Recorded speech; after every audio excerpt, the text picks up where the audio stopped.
China and after the earthquake.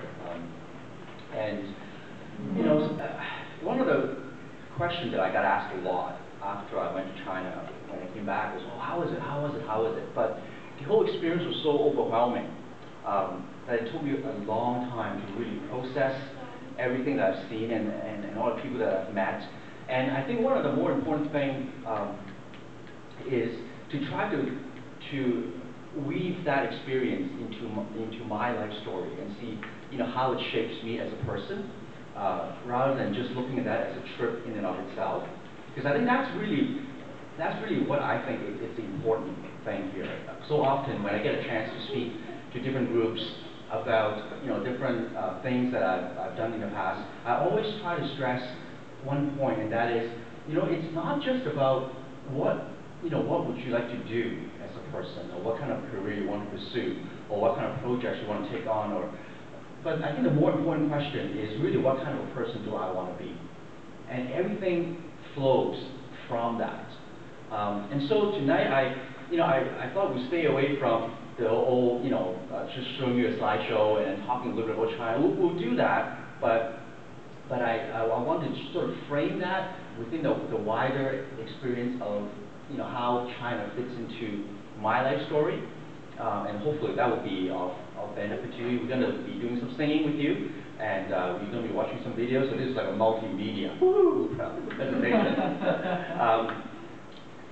When I look back at China and the different things I've done, it's always amazing to me that, I grew up in a very traditional Chinese home. There were two of us, myself and my sister. And for one reason or another, both of us end up in very non-typical careers for Chinese kids. Because, when you think of a Chinese kid, you think, okay, he's either into sciences or math or whatever. I went to the University of Waterloo, and when you're a Chinese kid, and you tell people you went to University of Waterloo, the first thing that they say is, oh, you must be in engineering. And I said, well, no. and so they asked, well, what did you study? I would tell them, oh, I studied economics. Now, the first reaction that people gave me is that they didn't even know that there's an economics department in Waterloo. And then the second reaction is, oh, you must have flunked out of engineering, so that's why you ended up in economics. I said, no. But, like Linda mentioned, I am working today in a nonprofit agency, promoting the value of volunteerism in the community and striving to build community through engaging more people in volunteering. My sister, she works for an agency called Canadian Feed the Children, and her biggest passion is AIDS relief in the area of Africa. And so she travels to Africa about 3 times a year to different countries and working on projects that are designed to help the children that are suffering from AIDS in Africa. And so, I mean, you look at that and say, wow, that doesn't sound like a typical career that a typical Chinese, kid would pursue. And as I look back, I really feel that part of that comes from the fact that both my sister and I grew up in a family environment where there's a lot of music. My dad was a huge music fan. In fact, he was a huge Elvis fan. Rumor has it that he was going to name me Elvis when I was born. Now, my mom objected to it, so he ended up with Alfred. So that's sort of like a compromise. But growing up in our household, it was like music playing all day long, and it was all Elvis all the time. Like, we were the Elvis channel before there was an Elvis channel. And looking back, when I think of all the music that I grew up with and my sister grew up with, there are certain songs in particular that we really kept going back to over and over again in our lives. And here's one of them, and I think you might know this one.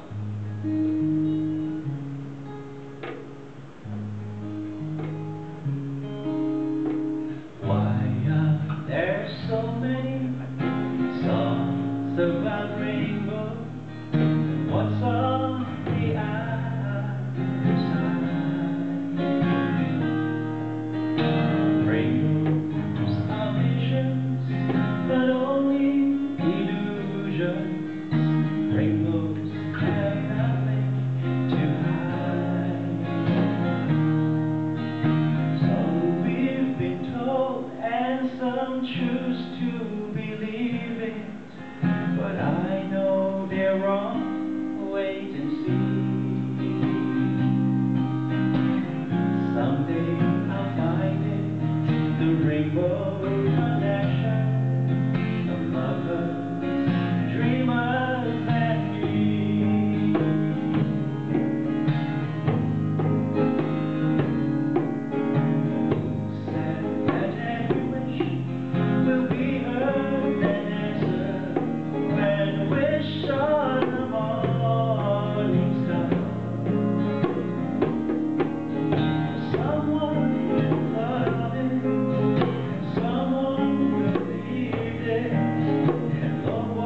important song in our life's journey. Because if you're sitting here tonight,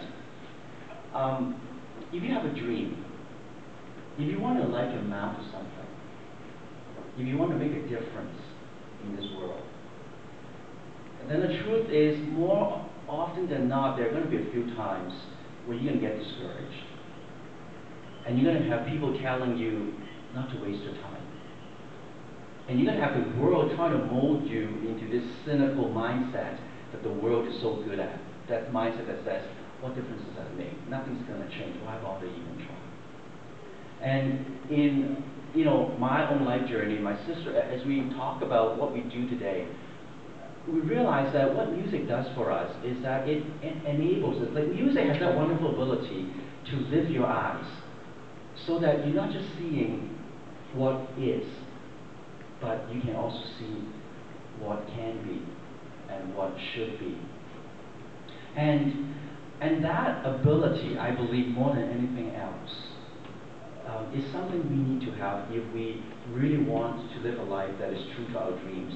If we really want to pursue something that is greater and more, more than just finding a comfortable existence for myself. And so, this song, Rainbow Connection, is a song that I kept going back to over and over. And I don't know how many times I've performed this song in how many different settings, how many different groups. But each time it speaks something fresh to me. And that is that, when the world tells you that, don't bother even dreaming, don't bother to try for something greater than what you're seeing. Deep inside, you say, no, that's not the way I want to live. I want to be something better than that.